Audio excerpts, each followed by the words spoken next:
Antes de se iniciar esta segunda parte da conferência intitulada O Direito Geral da Personalidade na Perspectiva da Jurisprudência Alemã, convém delinear-se uma síntese do que foi estudado na primeira parte da conferência para contextualizarem-se os espectadores que a ela não assistiram. Finalizando-se esta primeira parte, faça-se uma breve resenha do que foi apresentado. Abriu-se a conferência com um retrospecto sobre as origens históricas do chamado Direito Geral da Personalidade. Diferentemente do Código Civil, artigo 1382, o direito alemão não acolheu a ideia de uma cláusula geral de direito da personalidade. Ao contrário, regulou o assunto esporádica e limitadamente, por exemplo, ao direito ao nome, parágrafo 12 do BGB.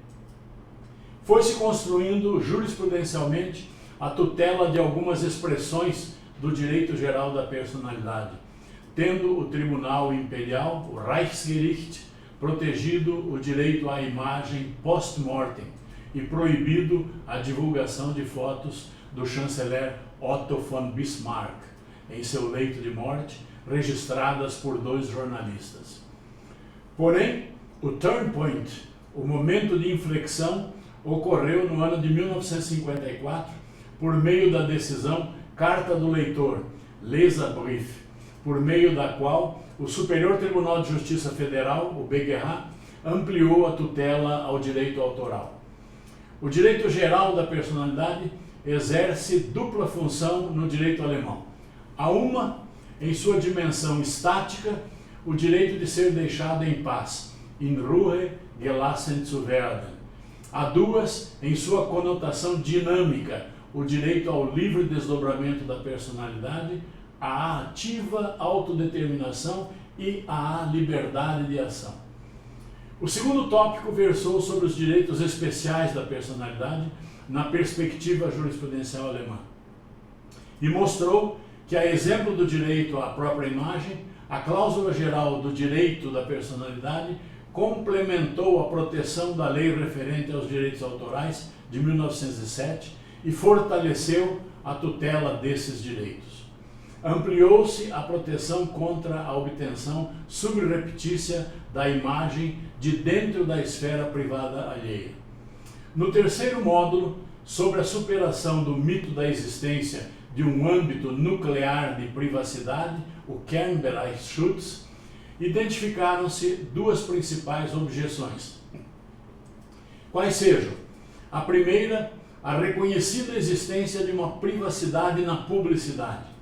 A segunda, o fato de que o conteúdo e o alcance da privacidade na publicidade não será determinado pelo titular do direito ex ante facto, senão pela jurisprudência ex post facto. No quarto item, discorreu-se sobre o sistema de proteção por etapas, abgestuftes Schutzkonzept. A imprecação pelo Tribunal Europeu dos Direitos Humanos, o Europäischer Gerichtshof für Menschenrechte, de que haveria um déficit na tutela da esfera privada no direito alemão, constrangeu o Tribunal Federal de Justiça alemão, o BGH, a renovar a sua jurisprudência a partir de 2007. Para tanto, auriu um sistema de proteção nas seguintes etapas. Primeira, verificar-se se a difusão da imagem do titular do direito fora realizada com a autorização deste. Segunda, averiguar-se se, excepcionalmente, não se tratava de pessoa da história contemporânea, de uma chamada pessoa pública, portanto. O chamado estado da arte atual da jurisprudência do Tribunal Europeu dos Direitos Humanos preconiza que se deva proceder a uma diferenciação básica entre, de um lado, o relatório midiático capaz de contribuir para uma discussão em uma sociedade democrática pluralista e que se refere especialmente a políticos no exercício do seu mandato, e, de outro lado, o relato sobre uma pessoa que não ocupa qualquer cargo público. Embora a Corte Constitucional Federal Alemã tenha admitido em 2004 a necessidade de uma adaptação ao direito alemão de uma hermenêutica metódica defensável para a proteção da personalidade, constata-se na prática uma insubmissão da Corte Constitucional, a exemplo da decisão sobre o rumoroso caso das fotos da princesa Carolina de Mônaco em uma vila de sua propriedade, um verdadeiro leading case, cuja publicação foi considerada lícita ao argumento de que o artigo 5º da Constituição alemã tutelaria também as necessidades de distração do público.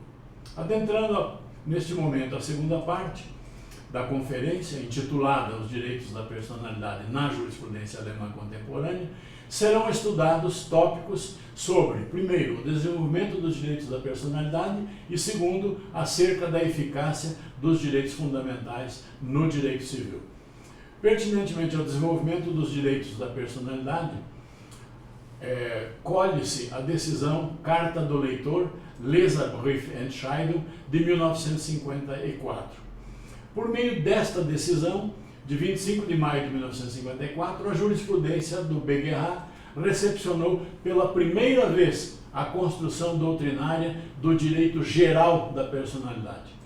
Trata-se da divulgação de uma carta que um advogado redigiu e dirigiu a uma revista semanal em nome do seu cliente, no exercício do mandato, portanto, exigindo correção de informações divulgadas em matéria que ele criticava o presidente do Reichsbank, Banco do Império, e ministro da Economia de Hitler, Hilmar Schlacht. A carta foi publicada sob a rubrica Cartas dos Leitores, em forma tão resumida que despertou a impressão de que o advogado teria tomado para si as dores do ministro da Economia, em uma espécie análoga ao patrocínio infiel, quiçá. De acordo com o entendimento do BGH, por meio da publicação foi transmitida uma falsa imagem e, com isso, lesada a esfera pessoal de direitos da personalidade do autor da carta, o advogado. Para além da lesão a direitos da personalidade, a agressão injusta afetou a imagem profissional da vítima como advogado, a qual é tutelada também patrimonialmente em vários dispositivos do BGB. Parágrafo 812, primeiro parágrafo, primeira frase, parágrafo 818, inciso 2, parágrafo 687, inciso 2, parágrafo 681, segundo parágrafo, e 667. A publicação como suposta carta do leitor foi idealizada pela revista para ser interpretada pelos leitores como contribuição redacional encomendada pelo ministro da Economia.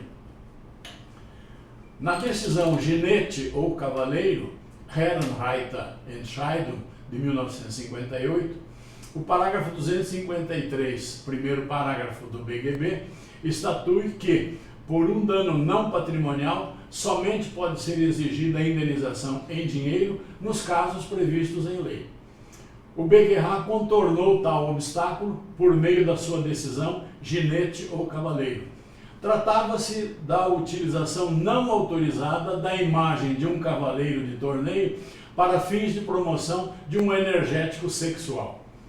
O BGH criou, neste caso, a seguinte proposição: depois que, por força da norma do artigo 1º, segundo parágrafo da Lei Fundamental, o direito à autodeterminação da personalidade foi reconhecido como valor fundamental da ordem jurídica, justifica-se, em aplicação analógica do parágrafo 847 do BGB, garantir-se uma justa indenização em dinheiro ao ofendido, também pela divulgação não autorizada da sua imagem, em razão do dano não patrimonial sofrido.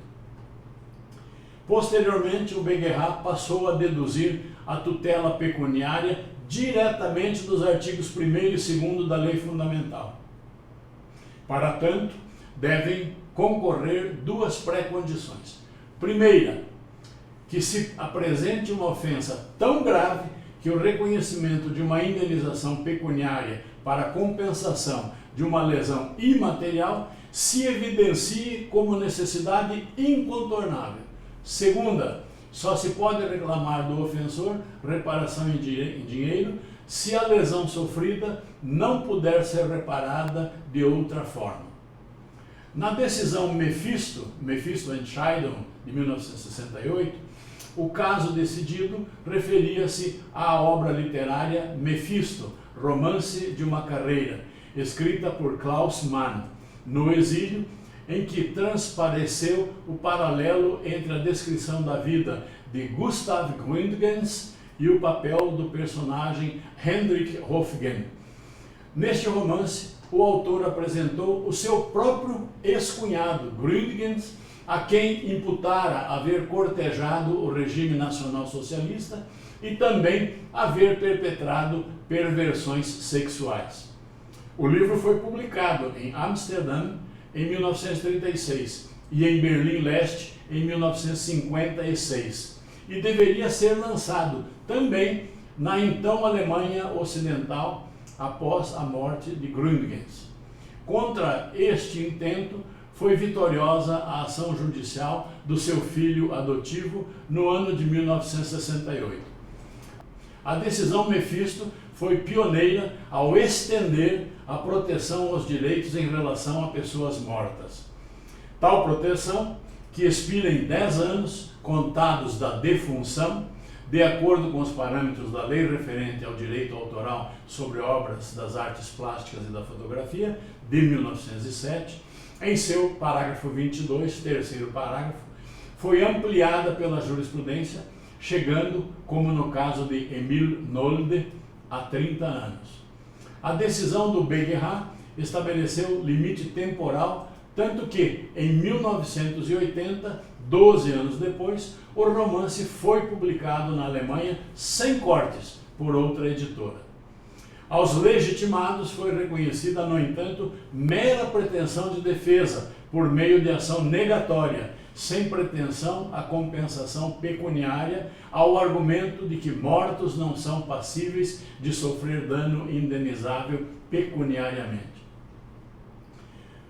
No sexto bloco da conferência, foi estudada a eficácia dos direitos fundamentais no direito civil e, primeiramente, analisado o efeito vertical dessa eficácia.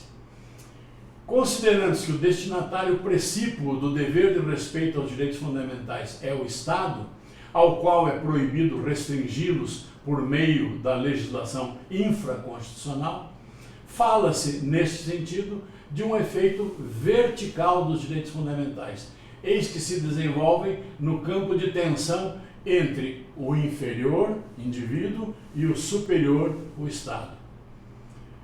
Este efeito horizontal, também chamado Drittwirkung, eficácia em relação a terceiros, diz que, além do próprio Estado, as normas constitucionais sobre os direitos fundamentais vinculam também os particulares no seu dever de observarem os direitos fundamentais uns dos outros reciprocamente. O efeito horizontal direto, também chamado unmittelbare Drittwirkung, pontua que, inicialmente, a teoria do efeito horizontal ou da vinculação dos particulares foi preconizada na sua forma direta, isto é, a aplicação imediata das normas constitucionais aos conflitos entre particulares. Exemplos de pronunciamentos jurisprudenciais que abonaram a teoria do efeito direto têm-se na já citada decisão Carta do Leitor e também na decisão Marlene Dietrich. Na primeira, o BGH fundamentou: depois que a lei fundamental reconheceu o direito do ser humano ao respeito à sua dignidade, artigo 1º, e o direito ao livre desdobramento da sua personalidade, também como direito privado a ser observado por toda e qualquer pessoa, deve o direito geral da personalidade ser visto como direito fundamental garantido de acordo com a Constituição. Na segunda decisão, anotou o BGH: esta compensação não se fundamenta a propósito na pretensão à indenização por dano moral, de acordo com o parágrafo 847 do BGP, senão em um remédio jurídico, o qual remete diretamente ao mandado de proteção dos artigos 1º e 2º, primeiro parágrafo da Lei Fundamental. Quanto ao efeito horizontal indireto, ou efeito de irradiação, também chamado de mittelbare Drittwirkung ou Ausstrahlungswirkung, o efeito horizontal dos direitos fundamentais se produz também indiretamente, na medida em que uma situação de aparente lacuna ou imprevisão de tutela de determinados interesses pela norma infraconstitucional, o mandado de interpretação desta em conformidade com a lei maior, Verfassungskonforme Auslegung, tem o condão de garantir a proteção dos direitos fundamentais lesados ou ameaçados. Nesse sentido, deve ser entendida a denominação deste efeito como se os direitos fundamentais projetassem do alto da Constituição uma verdadeira irradiação, Ausstrahlung, sobre a legislação subalterna. Este efeito horizontal indireto ou imediato foi reconhecido na mais famosa e uma das mais importantes decisões da Corte Constitucional Federal Alemã, nomeadamente no caso Lüth. O crítico de cinema e diretor do Clube da Imprensa da cidade de Hamburgo, Erich Lüth, conclamou no início da década de 50 a todos os distribuidores de filmes e à sociedade em geral a que boicotassem o filme lançado por Veit Harlan, um antigo expoente do cinema nazista e um dos supostos corresponsáveis pelo antissemitismo, por meio principalmente de um outro filme seu chamado Jude Süß, de 1941. O diretor do novo filme, Unsterbliche Geliebte, Amada Imortal, em litisconsórcio com os seus produtores e distribuidores, impetraram ação cominatória contra Erich Lüth, fundamentada no parágrafo 826 do BGB. A ação foi julgada procedente pelo Tribunal Estadual de Hamburgo. Erich Lüth interpôs recurso de apelação, Berufung, junto ao Superior Tribunal, Oberlandesgericht de Hamburgo, e concomitantemente reclamação constitucional, Verfassungsbeschwerde, sob o argumento da violação do seu direito fundamental à liberdade de expressão do pensamento, assegurado pelo artigo 5º, primeiro parágrafo, primeira frase, da Lei Fundamental. A apelação foi improvida pelo Superior Tribunal Estadual de Hamburgo. A reclamação foi julgada procedente, revogando a decisão do Tribunal Estadual.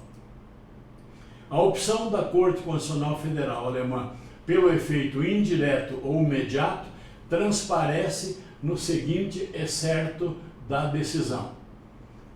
A Grundgesetz, a Lei Fundamental, estabeleceu também, em seu capítulo dos direitos fundamentais, um ordenamento axiológico.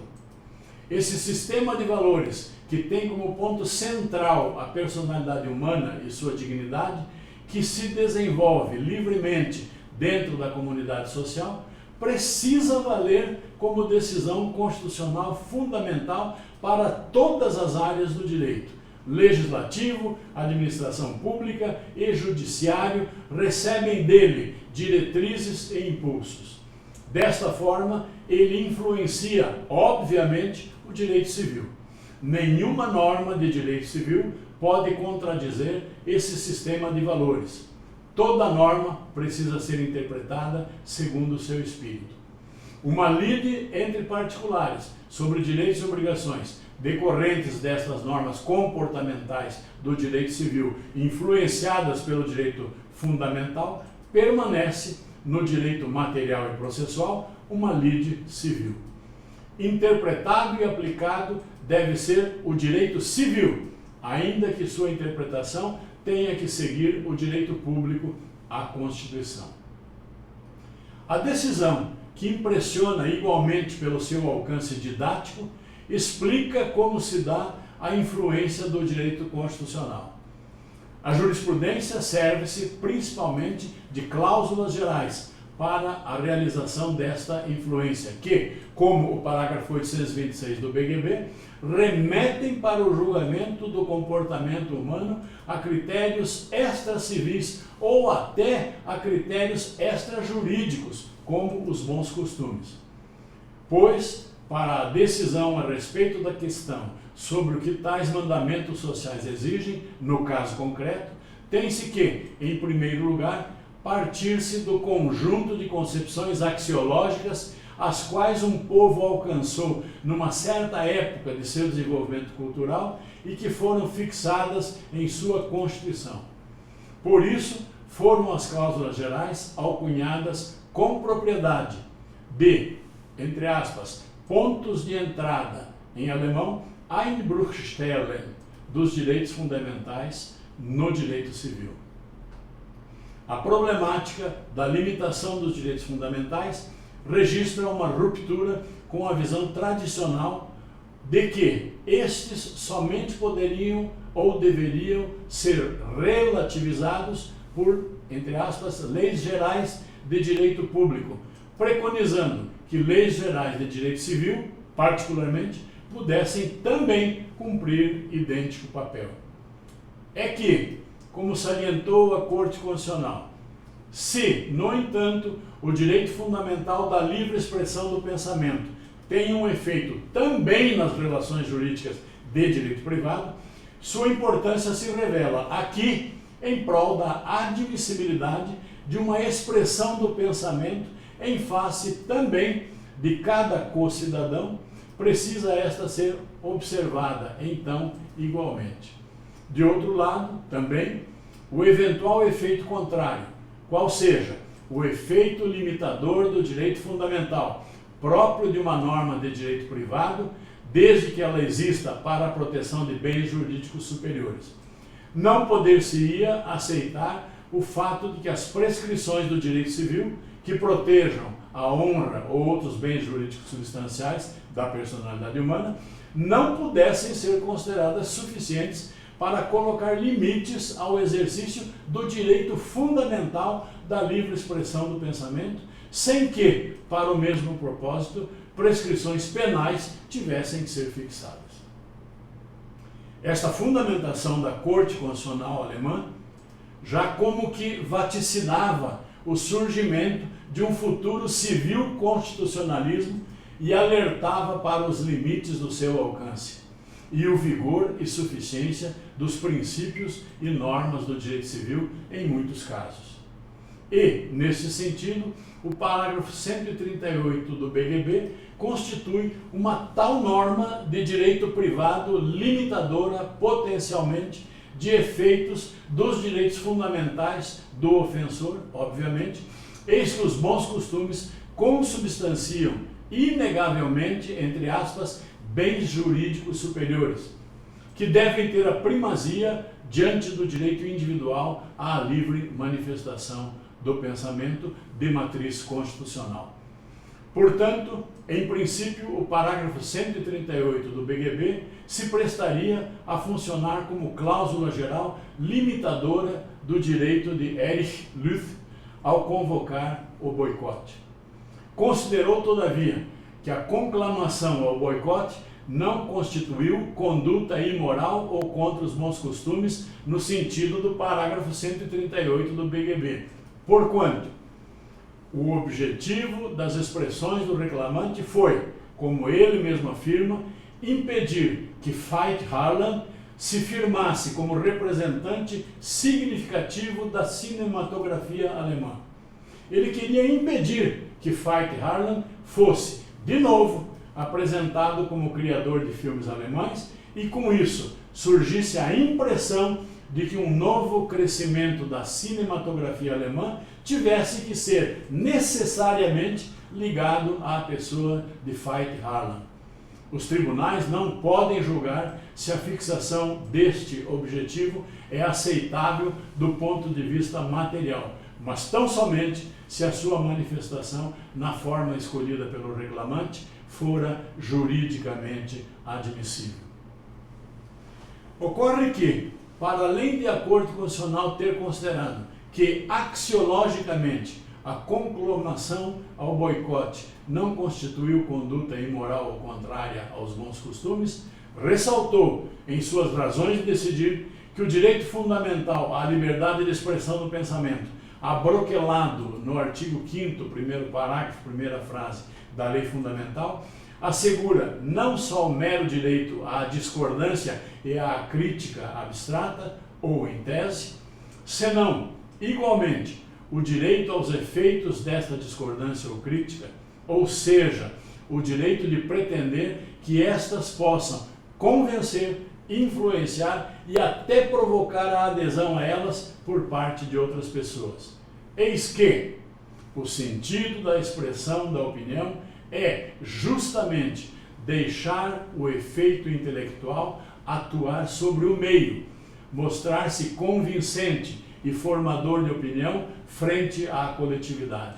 O reclamante teme que, por meio da limitação da liberdade da expressão em face de um indivíduo, se pudesse trazer o risco de o cidadão ver a sua possibilidade de influenciar a opinião política por meio da expressão de sua opinião, reduzida a um grau ínfimo e, por isso, a liberdade indispensável à discussão pública de questões importantes para a coletividade não restaria mais garantida.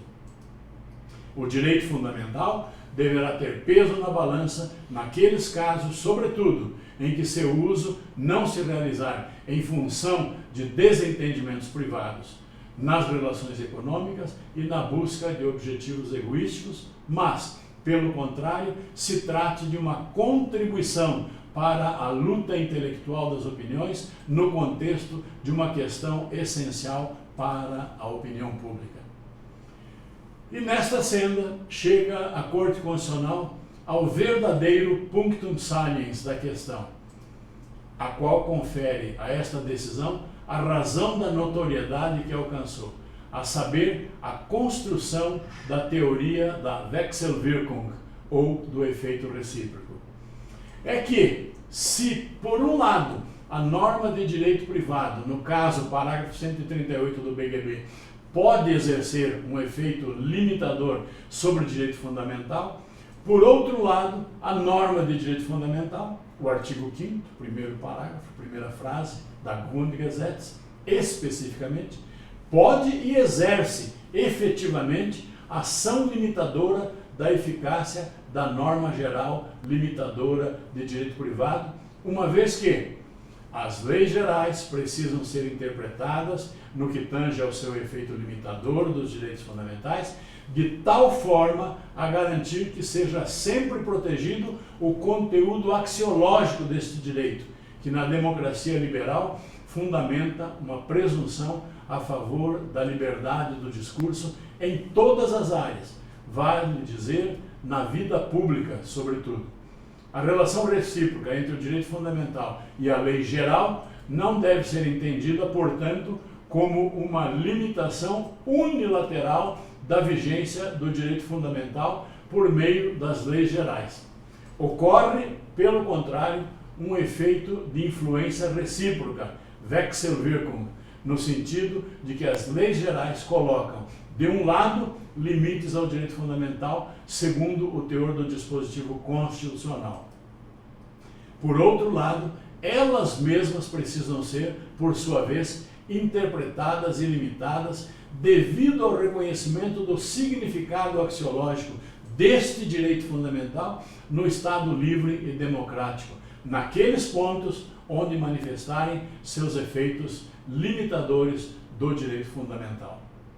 Finda esta segunda parte da conferência, é oportuno sintetizar-se o que nela foi dissertado. No primeiro grande bloco sobre o desenvolvimento dos direitos da personalidade, foram mencionados julgamentos emblemáticos, como a decisão Carta do Leitor, Leserbriefentscheidung, em que o Tribunal Federal de Justiça alemão preservou o sentido correto, a verdade distorcida pelo jornal, de uma carta de um leitor e, com isto, protegeu a esfera pessoal de seus direitos da personalidade e a sua imagem profissional de advogado. Na segunda decisão, a decisão ginete ou cavaleiro, Herrenreiter Entscheidung, contornou-se a vedação do parágrafo 253 do BGB, segundo a qual, por um dano não patrimonial, somente pode ser exigida a indenização em dinheiro nos casos previstos em lei. Tratava-se da utilização não autorizada da imagem de um rígido cavaleiro de torneio para fins de promoção de um energético sexual. Na decisão, o BGH reconheceu o valor fundamental da autodeterminação da personalidade e deferiu o direito à indenização por meio de aplicação analógica do parágrafo 847 do BGB, ofensa à integridade física ou à liberdade de ir e vir. Posteriormente, tal tutela pecuniária passou a ser deduzida diretamente dos artigos 1º e 2º da Lei Fundamental Alemã, a Grundgesetz, que garante o direito à autodeterminação da personalidade. A terceira decisão referida, o caso Mephisto, retratou o embate entre o autor da obra literária Klaus Mann e o seu cunhado Gustav Gründgens, a quem o autor imputou proximidade ao regime nacional-socialista e também ter perpetrado perversões sexuais. A obra foi publicada em Amsterdã, em 1936, e em Berlim-Leste, em 1956. O filho adotivo da vítima, Gustav Gründgens, conseguiu impedir a sua publicação na Alemanha Ocidental em 1968, pelos próximos 10 anos, no âmbito da proteção aos direitos de pessoas mortas. A tutela limitou-se à pretensão de defesa por meio da ação negatória, sem indenização pecuniária, sob o argumento de que mortos seriam insuscetíveis de sofrer dano indenizável pecuniariamente. No segundo grande bloco, acerca da eficácia dos direitos fundamentais no direito civil, classificou-se a eficácia em seus dois efeitos, vertical e horizontal. No efeito vertical, tem-se, no andar de cima, o Estado, o superior, como ofensor por excelência, e, no indivíduo, no andar de baixo, o, entre aspas, inferior. Nesses andares de cima e de baixo está a verticalidade da eficácia. Já na eficácia horizontal, potenciais vítimas e ofensores encontram-se em igual plano horizontal na ordem privada. Em sua gênese, a teoria do efeito horizontal, da vinculação dos particulares, também, foi preconizada de forma direta, ou seja, a aplicação imediata das normas constitucionais aos conflitos entre particulares, a exemplo dos casos da decisão Carta do Leitor e da decisão Marlene Dietrich. A teoria evoluiu para a concepção do efeito horizontal indireto ou efeito de irradiação, Ausstrahlungswirkung. Ocorre esta em casos de aparente lacuna por meio da chamada interpretação conforme a Constituição, Verfassungskonforme Auslegung, como se os direitos fundamentais projetassem do alto da Constituição uma verdadeira irradiação, Ausstrahlung, sobre a legislação infraconstitucional. O efeito horizontal indireto ou mediato foi reconhecido na famosa decisão Luth, em encarniçada batalha em 3 instâncias. O punctum saliens da controvérsia discutia o direito à liberdade de expressão do pensamento existente no direito de um crítico de cinema, Erich Ruth, de conclamar ao boicote de filme produzido por diretor supostamente nazista, Veit Harlan. A ação combinatória de Luth contra Harlan foi julgada procedente pelo Tribunal Estadual de Hamburgo. A reclamação constitucional foi julgada procedente, reconhecendo o direito de Luth a conclamar o público ao boicote. 70 anos após, o boicote assume atualmente em nossos dias, no Brasil, os espaços das redes sociais na internet. Esta decisão promoveu uma ruptura da visão tradicional de que os direitos fundamentais poderiam ser relativizados somente por leis gerais de direito público. Com efeito, concluiu a Corte Constitucional, não poder-se aceitar o fato de que as prescrições do direito civil... Não, vamos voltar. Com efeito, concluiu a Corte Constitucional não poder-se aceitar o fato de que as prescrições do direito civil que protejam a honra ou outros bens jurídicos substanciais da personalidade humana não pudessem ser consideradas suficientes para colocar limites ao exercício do direito fundamental da livre expressão do pensamento, sem que, para o mesmo propósito, prescrições penais tivessem que ser fixadas. Esta fundamentação da Corte Constitucional alemã parece já ter vaticinado, em 1958, o surgimento de um futuro civil constitucionalismo. Aparentemente, não surtiu efeito o alerta contido na decisão sobre os limites da precedência da Constituição e sobre o vigor e suficiência dos princípios e normas de direito civil em muitos casos.